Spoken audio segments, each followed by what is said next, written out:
Savage Dragon number 11 from July of 1994. So obviously, this issue is going to have The Fiend fighting Savage Dragon. Just a quick note about the cover here. So apparently they thought that the artwork was going to take up too much space and cover up the normal logo. So they wanted to make sure that they had Savage Dragon somewhere on the cover there. But I think it works. I'm not sure if they have to do that again. I think they do. So let's see. Obviously Eric Larson, writer and artist and creator of Savage Dragon. Chris E. I'm not going to even try and massacre his name. Chris E. is the letterer. Ruben Reeves the colorist. And Dullard Josh Eckhorn. So this issue we meet Doug Herman.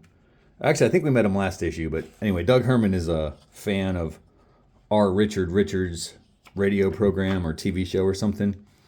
And R. Richard Richards is basically like J. Jonah Jameson. He just hates the Savage Dragon, and he riles up these people thinking that Savage Dragon is the worst. And the Fiend is a character that takes over a person's body as a vessel and feeds on their hate. And so now he's going to use Doug Herman to exact revenge on Savage Dragon. So here he is in his Amy Mann shirt, watching TV, listening to everybody run him down.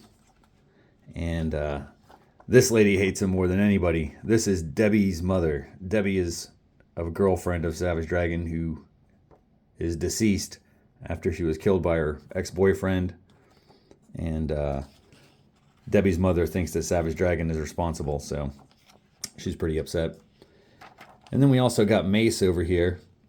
So the Vicious Circle wanted to recruit Mace, who's a vigilante. They wanted to see if he would join their side. He tells them to take a hike. And then the cops, looks like Alex is also trying to recruit Mace for the police. Then we have Savage Dragon and Rapture going to go on a date. They go to the restaurant. Everything's going fine until Vanguard shows up. And he's asking for Savage Dragon to return his sparring partner, Lurch. And Savage Dragon has to tell him that Lurch was destroyed. And so Vanguard's buddy, Wally, shoots Savage Dragon in the chest. Leaves this nice hole there on his suit. And so Vanguard explains that, these morphling creatures that he uses to spar, the ones they used to fool the Overlord to think that Frank Darling was killed, he says that those things can really take a punch and come back sometimes, so he better be careful. That's some foreshadowing for the future. Anyway, so their date still goes off with a hitch, or without a hitch, I guess. And they have a nice long kiss, and then Rapture says, "We're taking it slow, right? So, adios." And then a nice reveal. The Fiend pops up to fight Savage Dragon. And they have a brawl with one of my favorite panels here of the Fiend just digging his claws into the skull. That's great.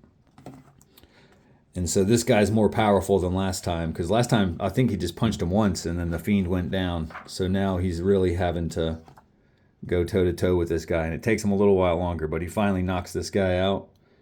And then the Fiend escapes and is probably moving on to his next victim there, Debbie's mother. And then some more foreshadowing here. Overlord zaps this guy and tells him when Overlord kills somebody, they stay dead. So he might be shocked coming up in another issue. So then we have the Ultimate Create a Character contest, runners up. So last issue, we checked it out. It was Jimbo the Mighty Lobster that won. These were other people sending some characters in. Little pinup. I'm not sure who did that. And then the letters page, which has a couple of funny things in it. So one, he gets a letter from Mike Mignola, creator of Hellboy. But apparently Eric calls bullshit because he's like, dude, I know Mike Mignola. You're not him. And this guy even sent some fake artwork. So it's just, he was trying to catfish Eric Larson, I think. It's strange.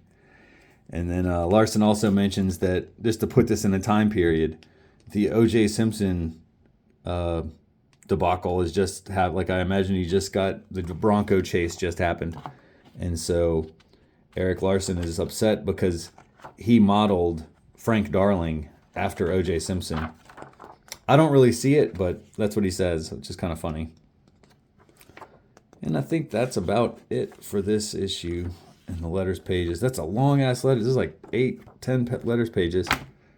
And then this is a spoof, I think, of a Daredevil ad from back in the day. So unless you're familiar with what it's parodying, what it's a parody of, maybe that's lost on you. But that was Savage Dragon 11. Next up, number 12, Enter She-Dragon.